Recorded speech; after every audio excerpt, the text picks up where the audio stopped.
NEET students, तो आप देख रहे होगे ये जो डायग्राम, ये डायग्राम डाउन सिंड्रोम का है और ये जो डायग्राम दिखाया गया है ये क्लाइनफिल्टर सिंड्रोम और ये टर्नर सिंड्रोम।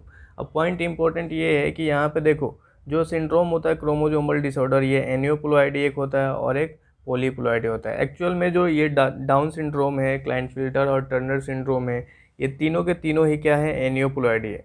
और पॉलीप्लॉइडी में क्या होता है, पॉलीप्लॉइडी भी यहाँ पे एक टर्म दिया है, तो दोनों को समझेंगे कि एनियोप्लॉइडी और पॉलीप्लॉइडी। देखो एनियोप्लॉइडी में होता क्या है कि जैसे ये क्रोमोसोम का सेट है, ठीक है, तो इस क्रोमोसोम में किसी एक क्रोमोसोम, जैसे यहाँ पे देखो 2 क्रोमोसोम पेयर में होते हैं लेकिन यहाँ पे एक क्रोमोसोम बढ़ गया, या फिर यहाँ से एक क्रोमोसोम गायब हो जाए तो उसको बोलेंगे एनियोप्लॉइडी, ठीक है।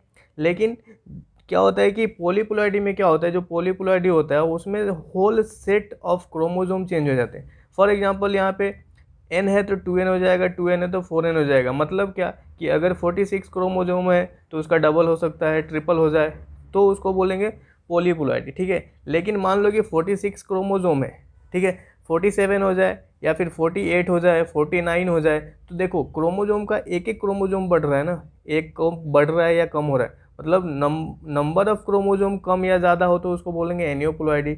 और सेट ही चेंज हो जाए तो एक्चुअल में ये जो सेट चेंज होता है पॉलीप्लॉइडी जनरली किधर देखा जाता है, प्लांट में देखा जाता है। तो ध्यान रखो ये जो डायग्राम है डाउन सिंड्रोम और क्लाइनफिल्टर और टर्नर सिंड्रोम, ये किसका एग्जांपल है, एनियोप्लॉइडी का एग्जांपल। इसमें भी ध्यान रखना है कि जो डाउन सिंड्रोम होता है वो ट्राइसोमी होता है, ठीक है। किसका ट्राइसोमी, यहाँ पे लिखा है कि ऑलरेडी 21 क्रोमोसोम का ट्राइसोमी होता है। लैंगडन डाउन एक साइंटिस्ट थे, उनके नाम पे डिजीज का नाम रखा गया, ठीक है। क्लाइनफिल्टर सिंड्रोम भी ट्राइसोमी ही होता है, जिसमें एक एक्स क्रोमोसोम बढ़ जाता है, तो ये भी ट्राइसोमी होता है, ठीक है। और टर्नर सिंड्रोम में क्या होता है कि एक एक्स गायब हो जाता है, मतलब ये मोनोसोमी होता है, ठीक है। तो ध्यान रखो इस बात को। अगर ये पॉइंट अच्छी लगी तो चैनल को सब्सक्राइब करो और अपने नीट एस्पिरेंट दोस्तों को भी शेयर करो। All the best.